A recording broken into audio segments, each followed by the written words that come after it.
Alors, candidat numéro 55. Déjà, quand je regarde juste la copie comme ça, je vois que elle est bien écrite, c'est très lisible, tu m'as souligné les numéros des exercices, tu m'as bien espacé les questions, ce qui fait que je vois bien qu'est-ce qui correspond à quoi. Tu ne m'as pas fait les exercices dans le bon ordre, ce qui n'est absolument pas grave. Par contre, je vois que tu ne m'as pas numéroté tes pages.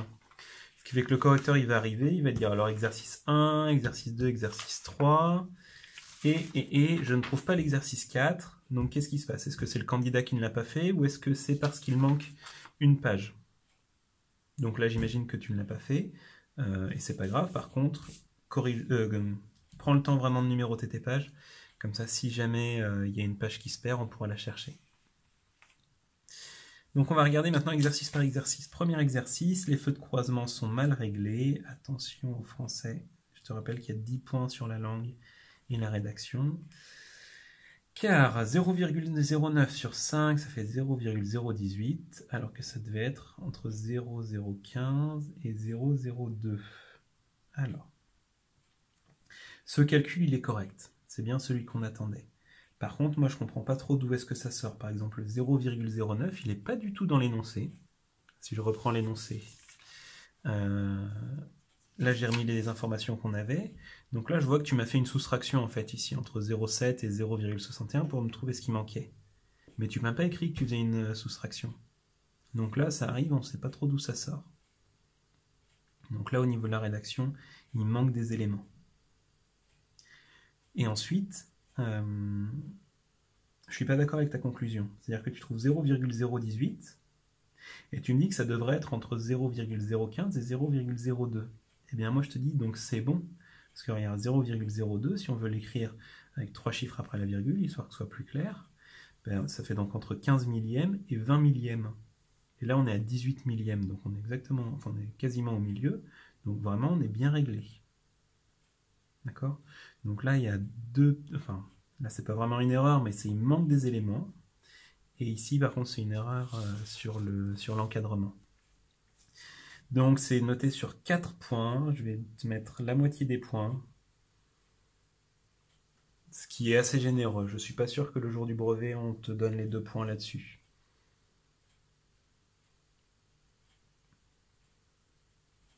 Bon, je laisse les 2 points. Les feux de croisement peuvent éclairer, attention français, jusqu'à environ 7,8 mètres. Alors là, c'est pas la bonne réponse. Pour autant, et on l'a rappelé en cours, il y a marqué au début du sujet, pour chaque question, si le travail n'est pas terminé, laissez tout de même une trace de la recherche, elle sera prise en compte dans la notation. Donc c'est-à-dire, même si tu n'as pas la réponse, tu peux avoir des points pour la démarche. Et le problème, c'est que là, tu m'écris pas la démarche que tu fais. Donc j'imagine que pour trouver 7,8 mètres, tu as dû faire des calculs, et des calculs que j'aurais peut-être pu valoriser, si tu as fait un théorème de Pythagore, ou un Thalès, ou je ne sais quoi, ça aurait pu être valorisé. Mais là, en fait, avec juste cette phrase, je peux te mettre aucun point sur cette question. Donc pense-y pour le jour du brevet. Je ne peux te donner des points que sur ce qu'il y a écrit. Deuxième exercice. La montée de la mer atteint le quart du marnage à la 2e et 3e heure. Eh bien, non, je ne suis pas d'accord. Déjà, ce qu'il faut que tu vois, c'est que la mer, elle va monter. D'accord? Elle part de là ça c'est le plus bas, ça c'est le plus haut. Donc la question c'est quand est-ce qu'elle va atteindre le quart du marnage? Donc on imagine qu'on sépare en 4 et c'est quand est-ce qu'elle va arriver ici. Donc déjà il ne peut pas y avoir deux réponses, ça ne peut pas être à la 2e et à la 3e heure, elle ne peut pas monter, redescendre un petit peu et remonter après. C'est la marée, elle monte et elle monte tout d'un coup et après elle redescend tout d'un coup et ainsi de suite. Donc c'est pas la bonne réponse. Pour autant, ce calcul là il est vraiment bien. Le fait d'avoir calculé que 1/4 du marnage, c'était 3/12e. Donc je vais te valoriser là-dessus à hauteur de 2 points sur les 4 que tu aurais pu gagner. Et en fait, ce que j'attendais ici comme raisonnement, c'était de dire que vu qu'on voulait atteindre 3/12e, eh bien on y avait indiqué que pendant la première heure, on montait déjà de 1/12e, et pendant la deuxième heure, on montait de 2/12e. Donc 1 plus 2/12e, ça faisait 3/12e. Et donc ça veut dire qu'on y arrive pile poil au bout de 2 heures. C'était un petit peu le même raisonnement qu'il fallait faire ici. Sauf que là, j'attendais un calcul de proportionnalité, puis ça tombait pas juste. Donc là, tu n'es pas du tout parti sur un calcul de proportionnalité. Je vais quand même te valoriser d'un point, puisque tu as fait le début, mais là, on attendait vraiment plus que ça.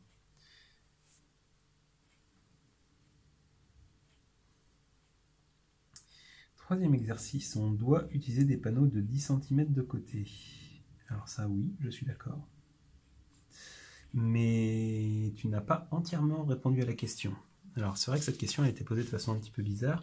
On disait, peut-on utiliser des carreaux de 10 cm de côté? Point d'interrogation. Donc ça, en gros, il faut bien que tu vois que ça, c'est une première question. Est-ce qu'on peut utiliser des carreaux de 10 cm de côté? Donc tu m'as répondu oui. Par contre, tu ne m'as pas répondu à la deuxième question. Est-ce qu'on peut utiliser des panneaux de 14 cm de côté? Là, dans ta réponse, je ne sais pas. Donc pour autant, tu as bien compris. Tu m'as fait qu'un tiers du travail. Je vais te mettre 2 points sur les 4 qu'il était possible de gagner.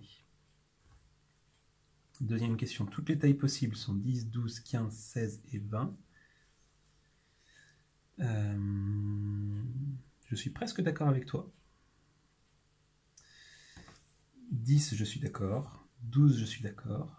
15, je suis d'accord. 20, je suis d'accord. Par contre, 16, ici, on a 1,5. Ce qui fait qu'on va être obligé de découper un carreau et la forme ne sera plus carrée.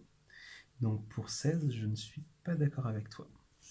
Pour autant, je vois que tu as fait donc tous les calculs pour ressortir ce qui marchait bien. Et donc sur les 3 points, sur les 4 points, je vais t'en mettre 3.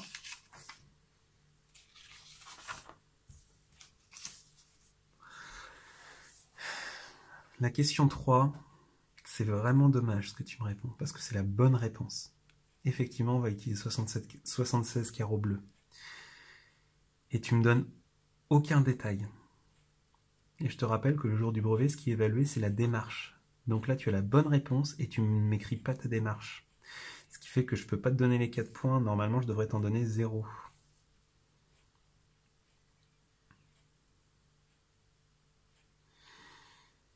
Je vais te mettre 1 point pour avoir trouvé la bonne réponse. Mais là, vraiment, je pense que tu as perdu 3 points bêtement. Parce que si tu m'écris 76, c'est que tu as fait... je pense pas que tu as regardé sur ton voisin. Donc j'imagine que tu as fait la bonne démarche. Et tu ne me l'as pas écrit. Ce qui fait que je ne peux pas la corriger. Donc pense à ça. Tout ce que tu fais, que ce soit au brouillon ou dans ta tête, il faut que ce soit écrit. Ensuite, exercice 4, donc on a dit que tu ne l'avais pas fait. On passe à l'exercice 5. Je sais qu'il y a 31 jours en juillet. Il y a 2 arrosages par jour. Un arrosage... Ok, d'accord. Donc là, en gros, ce que tu me fais, c'est que tu me recopies l'énoncé.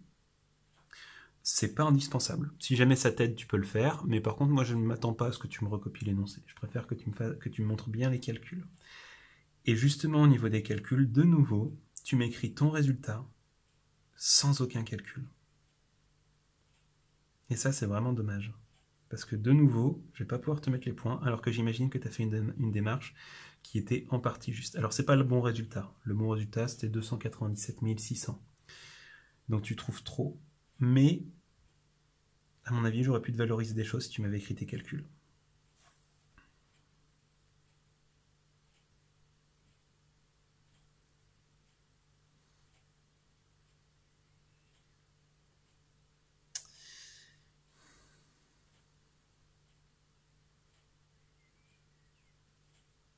Qu'est-ce que je peux te mettre là-dessus?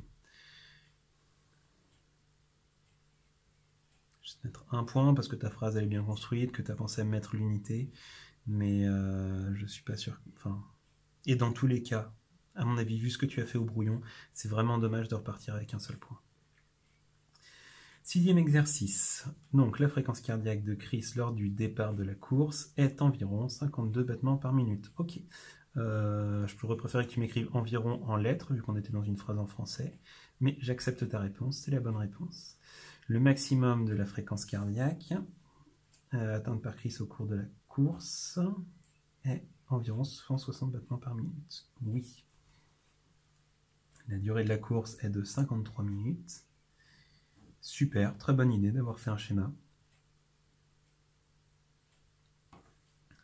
Et la réponse est entièrement correcte.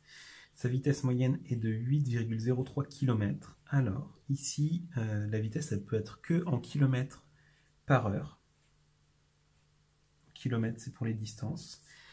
Et ici, c'est pas la bonne réponse. Et de nouveau, vu que tu mets la réponse sans les opérations, je peux pas te mettre de points. On passe à l'exercice 7. Donc ici, 1 moins 3, ça fait moins 2, je suis d'accord. Et moins 2 au carré, là, il y a une erreur. Je pense que quand tu as mis moins 2 au carré dans ta calculatrice, ça t'a donné moins 4 et que tu m'as fait un petit bluff ici pour le rayer.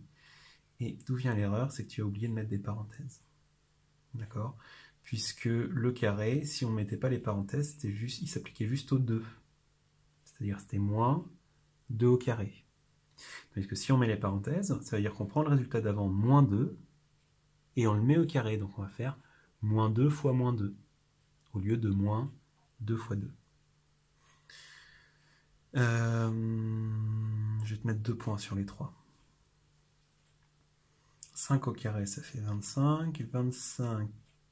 5 au carré, il me semblait qu'on avait dit qu'on partait de moins 5 dans l'énoncé. Oui, c'est ça. C'est moins 5 au carré. Ça fait 25. Et donc le triple de moins 5, c'est moins 15. Donc ce qui fait qu'ici, le résultat est faux. Pour autant, la démarche est correcte. Je te mets un point sur les 4 possibles. Tu n'as pas fait les questions suivantes.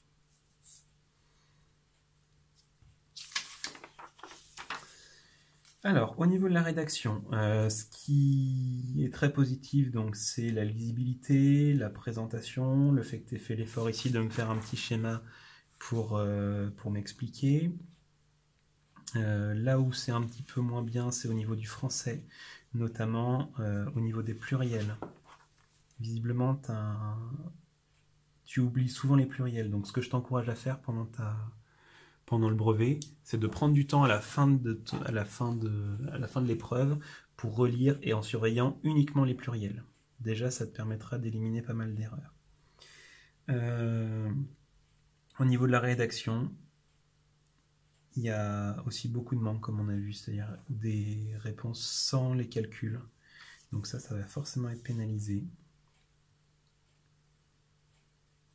Je vais pas trop te pénaliser là-dessus quand même, puisque tu as déjà été beaucoup pénalisé dans les réponses des exercices, dans la notation des exercices. Je vais te mettre la moyenne au niveau de la langue. Je vais te mettre 5 sur 10.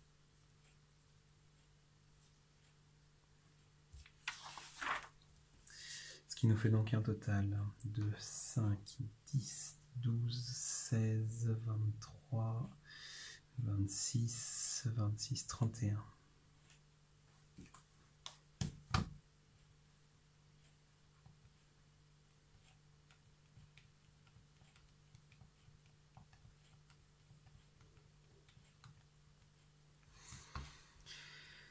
Donc 31 sur 100. C'est clair que c'est insuffisant pour le jour du brevet, mais je pense que tu peux largement passer au-dessus de la moyenne, tout simplement en m'écrivant tout ce que tu fais. Par exemple, ici, tu as perdu, que je te dise pas de bêtises, ici, tu as perdu 3 points. Ici, tu as perdu 9 points. Ici, tu as perdu peut-être 1 ou 2 points en fonction de ce que tu as fait. Ce qui fait que, tu vois, quand on cumule tout, il aurait suffi que tu m'écrives tous tes calculs et tu serais passé au-dessus de la moyenne.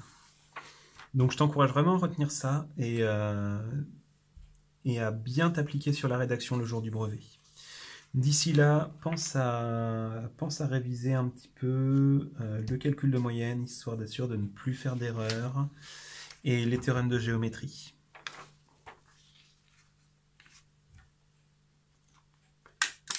Et je te souhaite bon courage pour tes révisions.